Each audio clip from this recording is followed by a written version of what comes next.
Shalom, selamat pagi saudaraku. Apa kabar di pagi hari ini?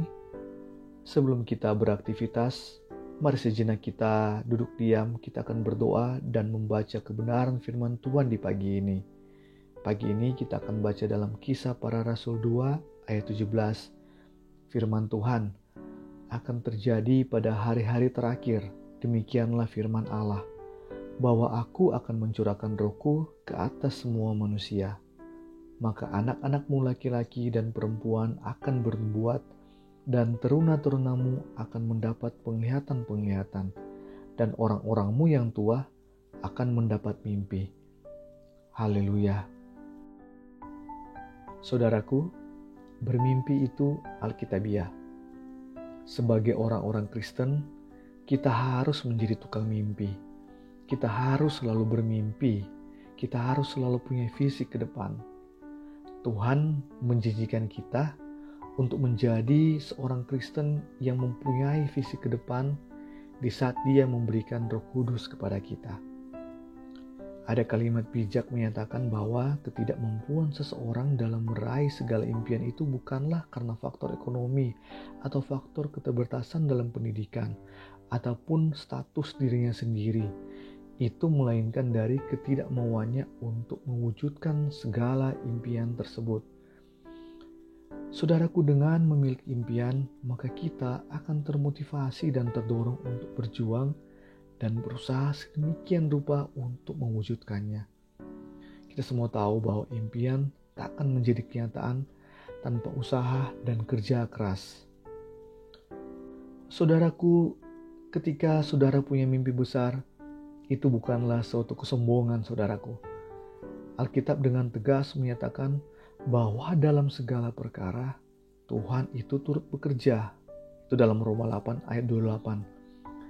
Dan Dia itu punya rencana besar bagi kehidupan anak-anaknya.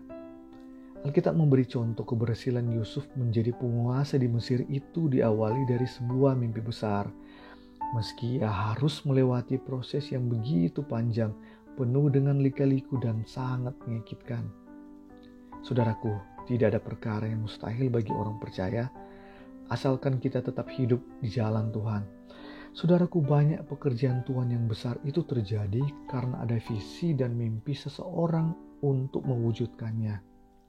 Organisasi gereja yang menjadi tempat saudara beribadah sekarang itu ada karena ada mimpi dari pemimpin saudara beberapa tahun yang lalu. Sebenarnya dosalah yang menghancurkan impian kita. Dosa itu merusak kualitas hidup kita. Dosa menghilangkan kesukacitaan, meskipun dosa itu dapat memberikan kesenangan sementara, saudaraku. Karena kalau dosa tidak mampu memberikan kesenangan kepada kita, tidak ada seorang pun yang akan berdosa. Saudaraku, perhatikan, pohon akan tumbuh sesuai dengan ukuran tempatnya. Jika pohon ditanam di daerah yang luas atau di area yang luas, maka pohon itu akan bertumbuh besar. Sebaliknya, jika pohon itu hanya ditanam di sebuah pot yang ukurannya kecil, maka pertumbuhannya itu akan terhambat dan terbatas sesuai dengan luas potnya. Oleh karena itu, kita harus memiliki keberanian untuk membayar harga, saudaraku, berkorban waktu, tenaga, ketekunan, kesetiaan, dan sebagainya. Jangan pernah menyia-nyiakan hal-hal kecil apapun yang ada di depan mata kita. Saudaraku, mimpilah yang menjadikan banyak orang mau cepat-cepat bangun untuk segera beraktivitas di pagi hari. Mimpi untuk membuat anak-anaknya sukses itu membuat para ayah rela untuk bekerja sepenuh hati mencari nafkah. Saudaraku, ada banyak kesaksian orang yang sembuh dari penyakit kritis karena dorongan oleh mimpinya yang mungkin belum atau sedikit lagi terwujud. Maka dia sembuh untuk mewujudkan mimpinya tersebut. Ketika orang percaya berhenti bermimpi, maka setengah hidupnya sudah berakhir. Tidak ada lagi harapan, tidak ada lagi semangat, dan tidak ada yang mendorong mereka untuk lekas bangun di pagi hari.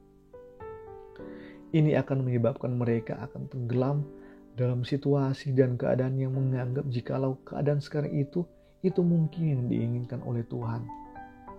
Padahal Tuhan punya rencana yang diilhamkan kepada kita sebagai visi atau mimpi bagi kita masing-masing, dan itu membutuhkan aksi kita untuk membuat rencana itu tercapai, saudaraku. Banyak kasus bunuh diri yang awalnya itu diawali dengan orang yang sudah tidak lagi bermimpi. Orang yang tidak tahu lagi apa yang akan dilakukannya dalam hidupnya. Jika Anda bangun pagi ini dan bingung akan mengerjakan apa hari ini, atau mungkin Anda bangun hari ini untuk bekerja, tetapi Anda merasa terbeban dengan apa yang akan dilakukan hari ini, coba Anda tanya pada diri sendiri, jangan-jangan Anda sudah berhenti untuk bermimpi. Mungkin Anda hanya merasa yang Anda lakukan itu hanyalah rutinitas biasa yang tiap hari Anda kerjakan, dan merasa bahwa sebagai manusia itu wajar untuk kita bosan. Ada juga yang mungkin berpikir jikalau yang dikerjakan sekarang itu merupakan mimpi dari orang lain, yang mungkin tidak salah berpikir demikian. Anda mungkin tinggal menambahkan impian Anda pada saat Anda sedang mengerjakan pekerjaan atau apapun yang Anda lakukan saat ini. Saudaraku, banyak orang yang menabung untuk mewujudkan impiannya dengan tetap mengerjakan pekerjaannya saat ini. Ada juga orang yang rela untuk belajar hal-hal yang lain pada waktu mereka mempunyai waktu luang.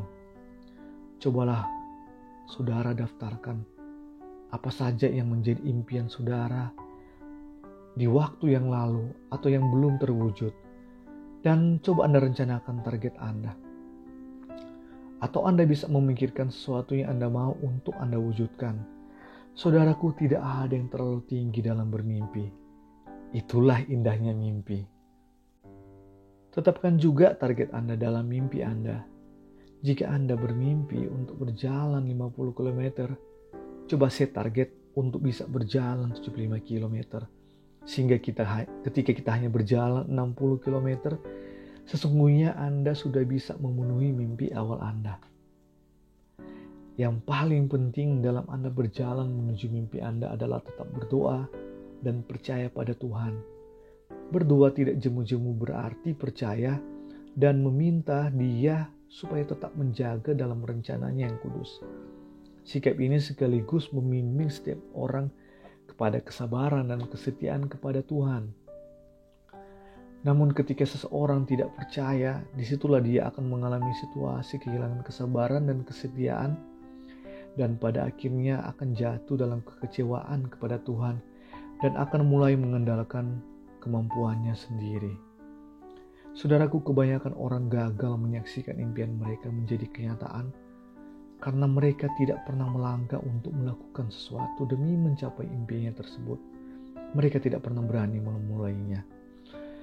Oleh sebab itu, saudaraku, pagi hari ini saya mengajak kita untuk tetap dalam impian kita, tetap dalam visi kita. Mari bermimpi besar. Tapi jangan cuma sampai di mimpi saja, saudaraku. Setelah Anda mengumpulkannya di dalam doa dan mendapat petunjuk dari Tuhan, segeralah melangkah. Bertindaklah, sebab Tuhan kita yang besar itu pasti akan menyertai kita. Amin, amin. Mari berdoa bersama saya.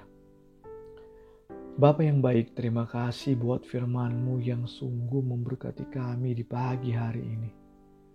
Ada sukacita bagi kami yang dikuatkan lagi di dalam kami mengerjakan mimpi kami, dalam kami mengerjakan visi yang Kau berikan bagi kami. Mungkin di saat ini Tuhan ada halangan, ada masalah yang terjadi sehingga visi ini belum terlaksana ataupun belum mencapai apa yang kami harapkan. Pagi ini ketika kami tahu bahwa kami jangan pernah untuk menyerah terhadap visi kami, terhadap mimpi kami. Karena kami yakin ketika kami menjalani visi ini bersama-Mu, akan ada pertolongan tangan-Mu atasnya, akan ada campur tangan-Mu atasnya. Berkati Tuhan dan buat berhasil. Kami rindu visi kami rindu mimpi kami juga bisa memberkati orang-orang di sekeliling kami. Bapa, kami siap hari ini dalam kami menjalankan visi kami. Kami punya semangat baru dan motivasi baru lagi di hari ini, Tuhan. Kau berkati kami, Kau jagai kami, lindungi kami di hari ini. Berjalanlah bersama dengan kami, Tuhan. karena kami aman dalam perlindungan tangan-Mu. Demi Yesus kami berdoa. Haleluya. Amin. Saudaraku, selamat saudara beraktivitas di hari ini. Tuhan Yesus memberkati kita semua. Haleluya. Amin.